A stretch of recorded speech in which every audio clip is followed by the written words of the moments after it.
I'm going to start on the feminine side for you guys, Aquarius. So, the Sun in reverse, Major Arcana card in reverse. I want to see what is in the subconscious, the Temperance. Okay. I also want to see the masculine. I don't usually do this. The Devil. Wow, all Major Arcana cards. And the Seven of Pentacles. So, feminine Aquarius. Feminine, feminine, feminine. You zoom in on that. How are you not feeling light and free in your body, in your experience, in your life in March? I'm recording this on March 14th. It's a little late. I apologize.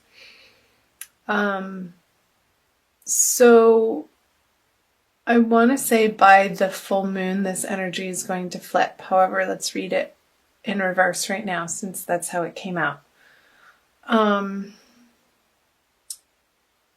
I feel like the feminine Aquarius energies are dealing with the past and not allowing themselves fully to be immersed in the present because it's colored. This card is very colored too, by what's behind them, and the sunflowers are behind them. And I never noticed the little green leaves, and they look a little withered. So by focusing on the past, feminine, in disappointments and loss in love, your heart is going to feel withered in doing so.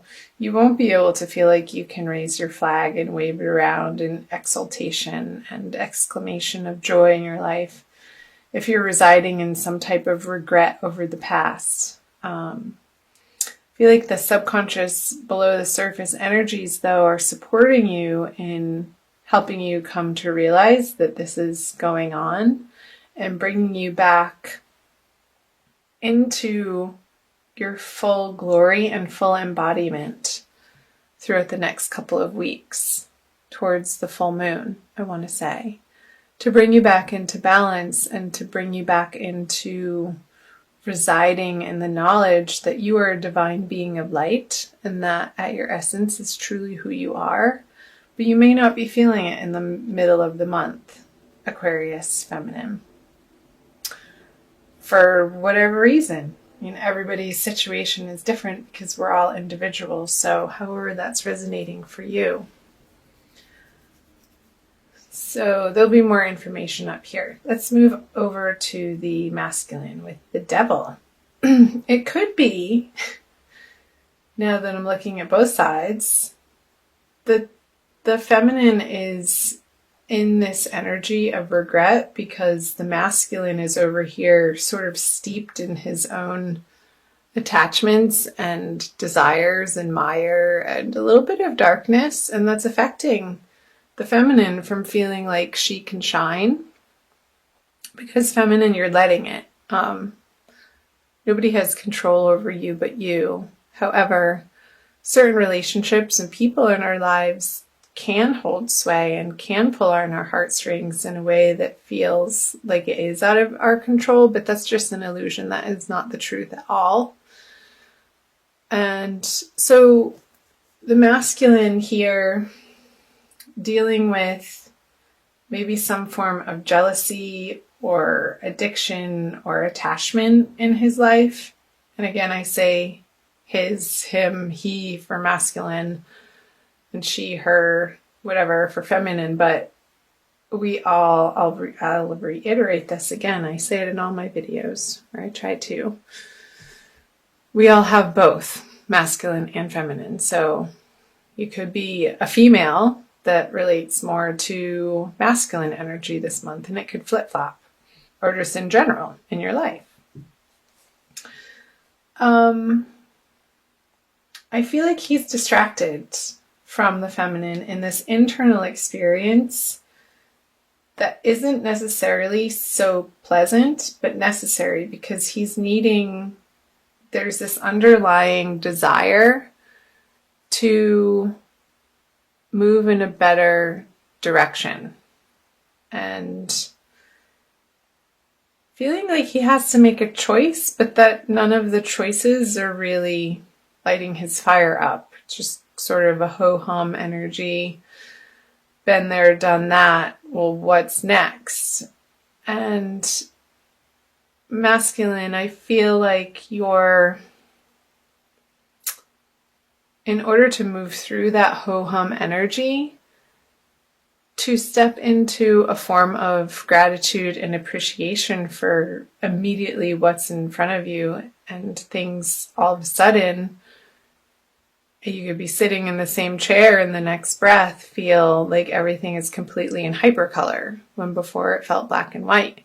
That's up to you. We're in control of our experience, and what we see in front of us is completely based on our belief system. So I feel like masculine, you're undergoing this transformational process that's necessary in March around the new moon, of coming to really appreciate what is in your life, instead of maybe there was a little bit of an element of taking it for granted, and understanding the specialness in something that perhaps has been around a while, and renewing that vigor and renewing that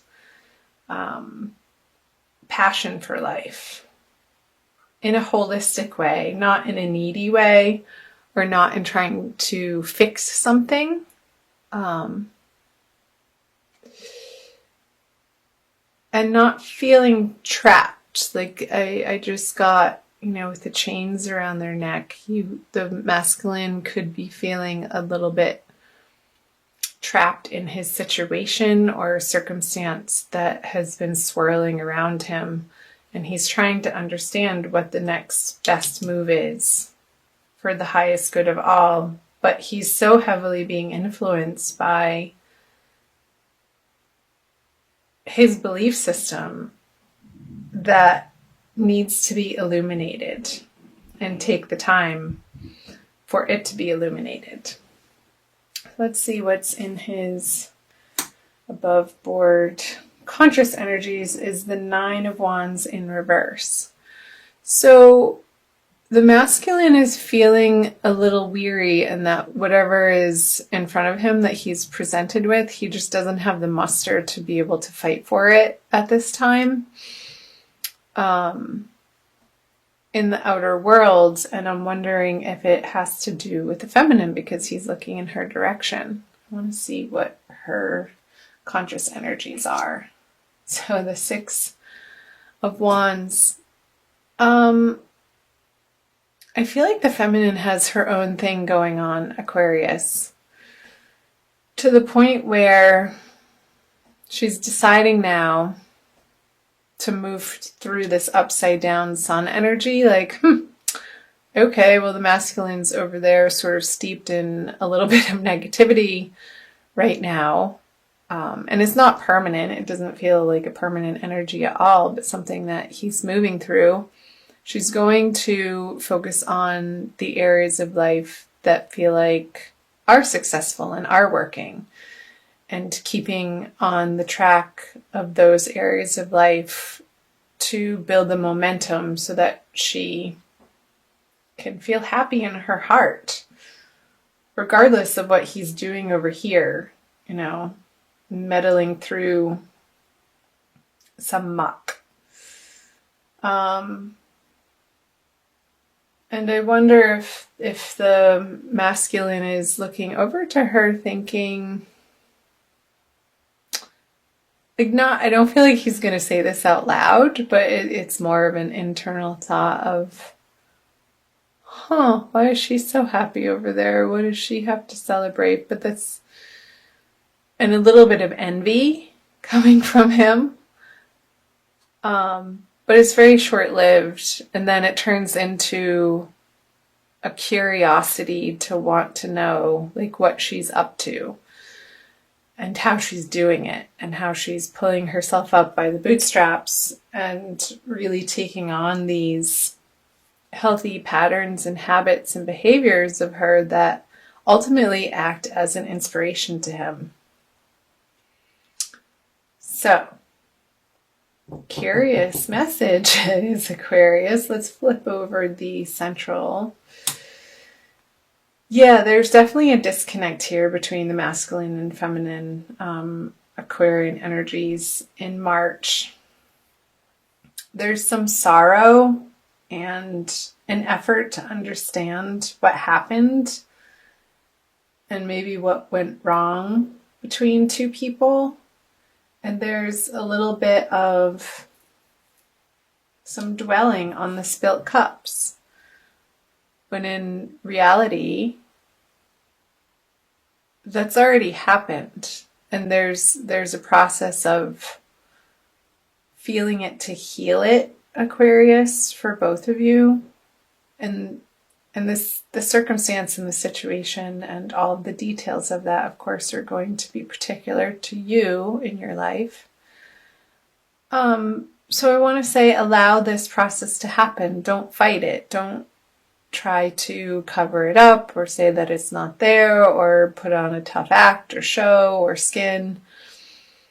Really let yourself feel the sorrow or the loss or the grief in the situation and honor that. Honor that that is something that you're going through right now and it's not going to last forever.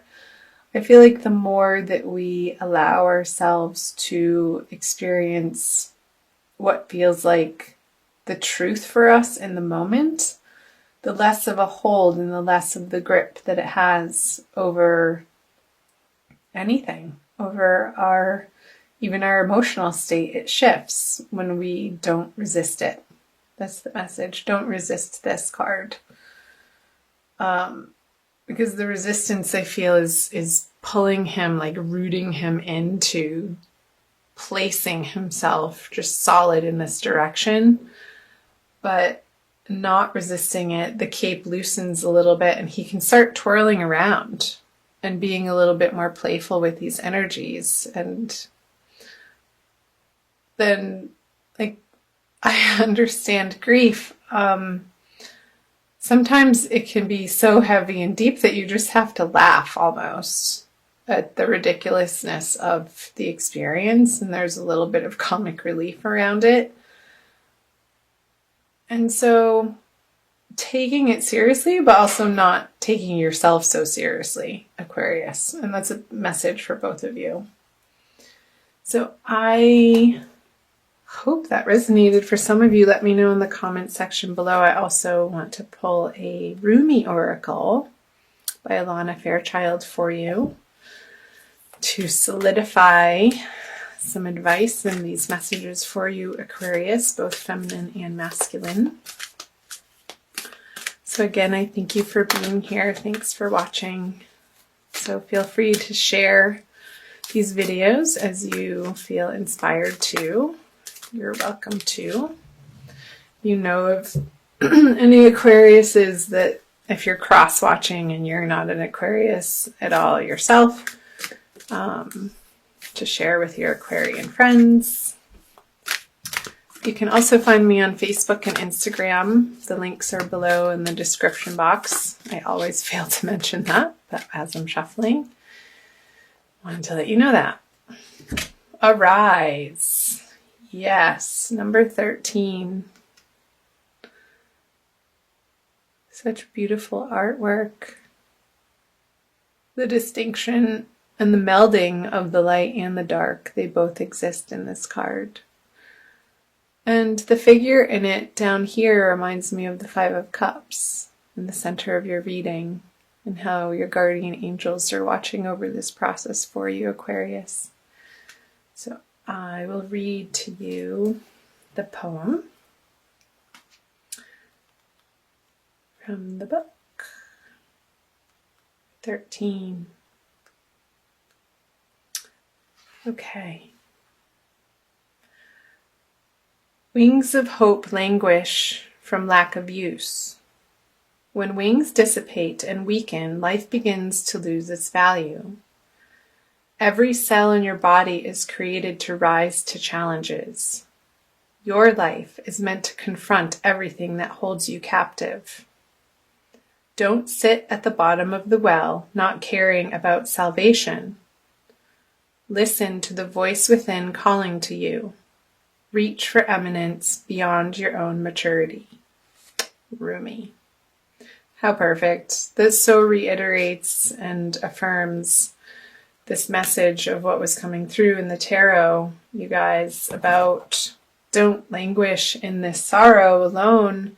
Let yourself feel it, but also reach out for angel guidance too.